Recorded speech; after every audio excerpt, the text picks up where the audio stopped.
Hello दोस्तों, Rahul commerce education में आपका स्वागत है। एक नई वीडियो के साथ, एक नए टॉपिक के साथ वीडियो की शुरुआत करते हैं। जवाबी कार्ड से आप क्या समझते हो? जवाबी कार्ड की उपयोगिता बताइए। What do you mean by reply card? Write down its importance. जवाबी card, meaning of reply card. यह कार्ड डाकघर से जवाबी पोस्ट कार्ड के रूप में दो जुड़े हुए पोस्ट कार्ड ₹1 शुल्क देकर प्राप्त किए जा सकते हैं। यह कार्ड डाकघर से जवाबी पोस्ट कार्ड के रूप में दो जुड़े हुए पोस्ट कार्ड जिनका शुल्क ₹1 होता है देकर प्राप्त किए जा सकते हैं। इनमें से एक कार्ड समाचार लिखने के लिए होता है तथा दूसरे कार्ड पर प्रेषक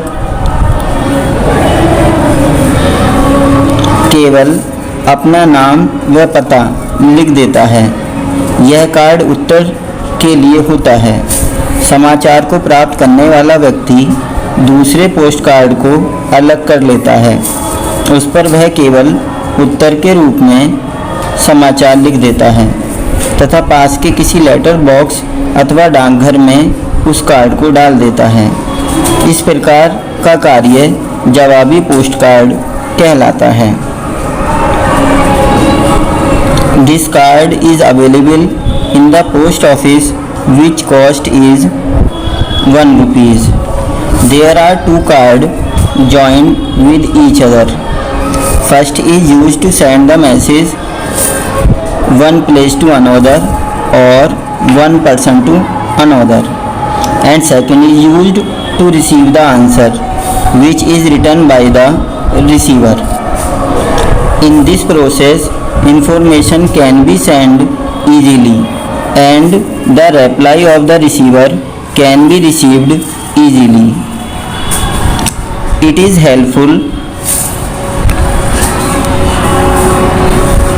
helpful to save the time and labor. It is used in business mostly. Next topic है इम्पोर्टेंस ऑफ रिप्लाई कार्ड। जवाबी पोस्ट कार्ड की उपयोगिताएं। फर्स्ट ऑफ ऑल, यह समाचार भेजने का तथा जवाब प्राप्त करने का एक महत्वपूर्ण साधन है। It is the method of sending message and receiving their answer. Second, यह संचार का सबसे सस्ता साधन है। It is the cheapest means of communication.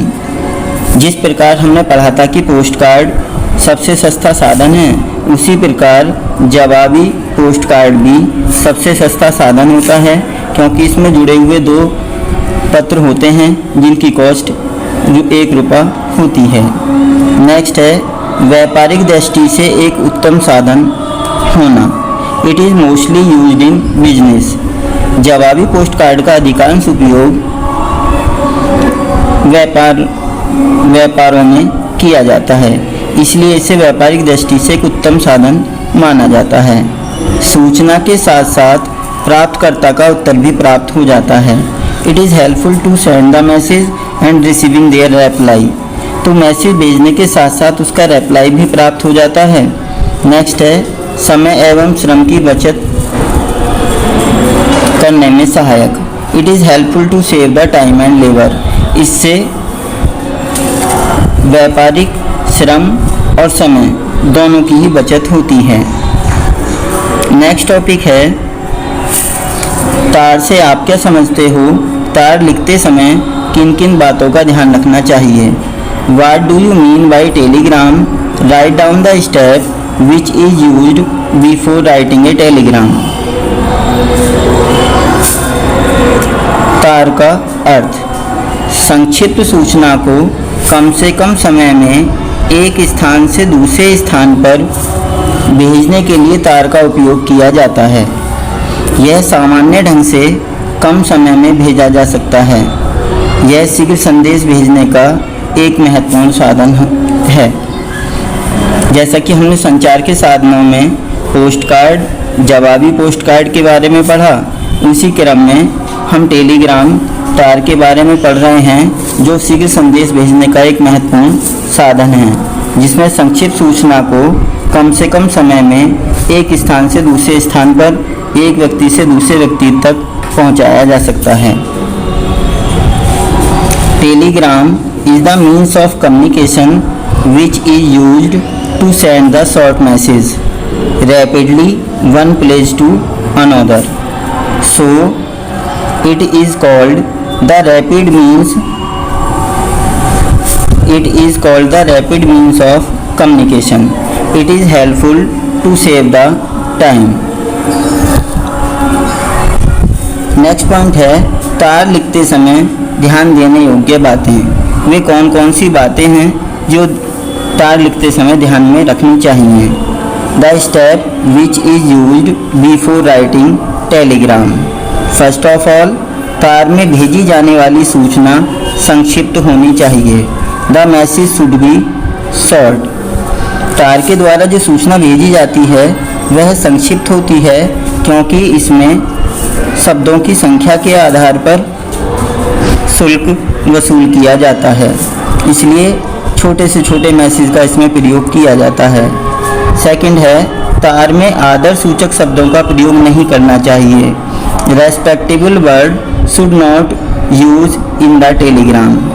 Respectable word sir, madam आदि रेस्पेक्टेबल शब्दों का प्रयोग हम नहीं करते हैं। नेक्स्ट है, तार में संख्याएं अंकों में न लिखकर शब्दों में लिखनी चाहिए। The amount should be written,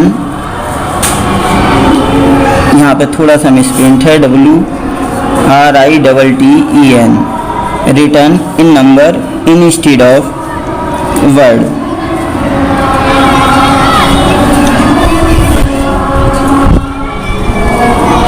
next है, तार में किसी भी शब्द में 15 अक्षर से अधिक शब्द नहीं होने चाहिए। इन Telegram should not more than 15 words in the message. 15 अक्षरों से अधिक अक्षर होने पर शुल्क दुगना वसूल किया जाता है, डबल शुल्क लिया जाता है। यदि 15 शब्दों के बाद जो 16वां शब्द होता है उसका शुल्क एक सामान्य शुल्क की अपेक्षा दुगना कर दिया जाता है। इसलिए यह माना जाता है कि तार लिखते समय हमें अधिकतम 15 शब्दों का उपयोग करना चाहिए।